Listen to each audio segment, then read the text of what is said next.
गांव के एक पुराने हवेलीनुमा घर में, जिसकी दीवारें समय की धूल ओढ़े खड़ी थीं, सरोज देवी रहती थीं।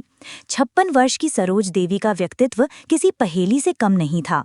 बाहर से वो एक स्नेहिल माँ थीं, पर उनके भीतर एक गहरी टीस थी, एक ऐसा घाव जो कभी भरा ही नहीं।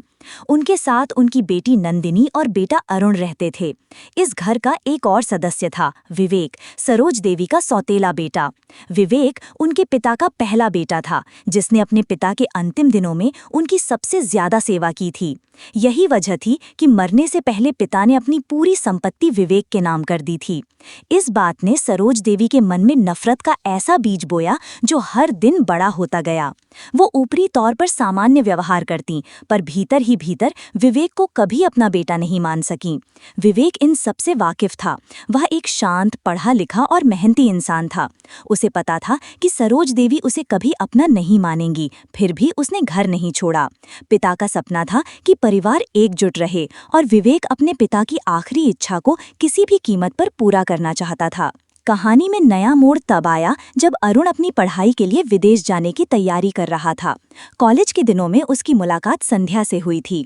संध्या सीधी साधी, संस्कारी और बेहद खूबसूरत थी। उनके बीच प्यार पनपा और अरुण ने एक दिन अपनी माँ से कहा, माँ, मैं 1 साल के लिए लंदन जा रहा हूँ। जब वापस आऊंगा तो संध्या से शादी करना चाहता हूँ।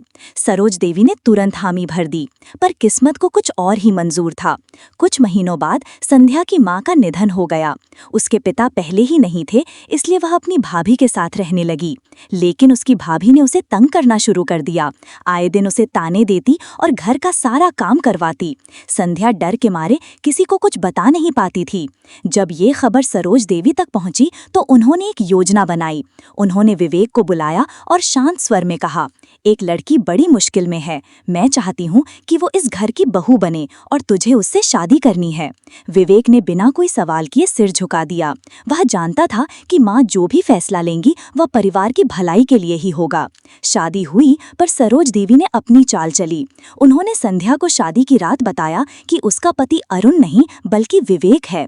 उन्होंने विवेक के बारे में ऐसी ऐसी बातें बताईं कि संध्या डर से कांप गई।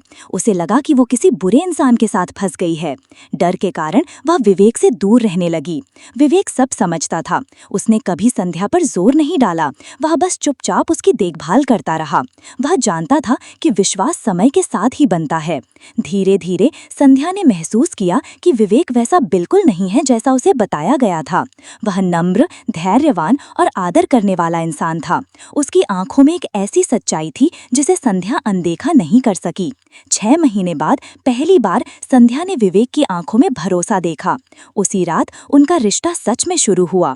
वे एक दूसरे के साथी बन गए, जिन्होंने न सिर्फ अपने परिवार की मर्यादा रखी बल्कि एक दूसरे के दिल को भी समझा। उनका जीवन धीरे धीरे सहज होने लगा। करीब 2 साल बाद अचानक हवेली में अरुण की वापसी हुई। उसने उत्साह से माँ से कहा, माँ, मैंने पढ़ाई पूरी कर ली है। अब मैं संध्या को दुल्हन बनाकर घर लाऊंगा। सरोज देवी का चेहरा पीला पड़ गया। उन्हें अरुण को सच बताना पड़ा कि संध्या अब विवेक की पत्नी है। ये सुनकर अरुण का गुस्सा फूट पड़ा। माँ, आपने ऐसा क्यों किया? मेरी संध्या की शादी मेरे सौतेले भाई से क्यों करवाई? उसने संध्या से पूछा, क्या तुमने विवेक को अपना पति मान लिया है? संध्या ने विवेक का हाथ थामा और बिना झिझक के कहा, हाँ, मैंने विवेक को दिल से अपना जीवन साथी स्वीकार किया है। अरुण का दिल टूट गया। वो बिना कुछ कहे घर छोड़कर चला गया। सरोज देवी के हाथ से सब छूट गया। उन्होंने अपने बेटे को खो दिया, बहू को अपनाया नहीं और सौतेले बेटे को हमेशा नफरत दी। लेकिन अब विवेक और संध्या का जीवन खुशियों से भरने लगा। संध्या अब विवेक को सिर्फ पति ही नहीं बल्कि एक सच्चा मित्र और साथी मानने लगी थी। एक दिन विवेक ने कहा, अगर तुम्हारे मन में कभी भी मेरे लिए कोई शिकायत हो तो साफ साफ कह देना, मैं तुम्हें रोकूंगा नहीं। संध्या मुस्कुराई। अब ये रिश्ता इतना गहरा हो चुका है कि इसे कोई तोड़ नहीं सकता, यहाँ तक कि मैं भी नहीं। धीरे धीरे सरोज देवी के दिल में भी बदलाव आया। उन्होंने अपनी गलती को समझा। एक दिन उन्होंने पहली बार विवेक को बेटा कहकर पुकारा। ये सुनकर विवेक की आंखों से आंसू बहने लगे। यही वो शब्द थे जिसका वो बरसों से इंतजार कर रहा था। कुछ महीनों बाद खबर आई कि अरुण की शादी होने वाली है। सरोज देवी ने डरते डरते उसे फोन किया, बेटा, नाराज हो तो ठीक है, पर शादी में माँ को बुलाओगे ना? अरुण ने कुछ पल चुप रहकर कहा, माँ, अब आप सच में माँ बन चुकी हैं, क्योंकि आपने विवेक को अपनाया है। मैं आशीर्वाद लेने जरूर आऊंगा। शादी के दिन अरुण आया। उसने माँ के पैर छुए और संध्या को गले लगाया। उसने कहा, अब तुम सिर्फ भाभी नहीं, मेरी बड़ी बहन हो। पूरा घर भावनाओं से भर गया। सरोज देवी को अपनी गलती का एहसास हुआ और उन्होंने अपनी पूरी जिंदगी की सबसे बड़ी गलती को सुधारा। अब उनके पास 4 बच्चे थे, बेटी नंदिनी, बेटा अरुण, सौतेला बेटा विवेक और बहू बेटी संध्या। कभी कभी सच्चे रिश्ते खून से नहीं, दिल से बनते हैं। जहां अपनापन, सम्मान और माफी हो, वहीं परिवार बसता है। तो दोस्तों, हमारे ये कहानी आपको कैसी लगी हमें कमेंट करके ज़रूर बताना। और चैनल पर नई है तो चैनल को सब्सक्राइब करके बेल आइकॉन को ज़रूर दबाएं। धन्यवाद।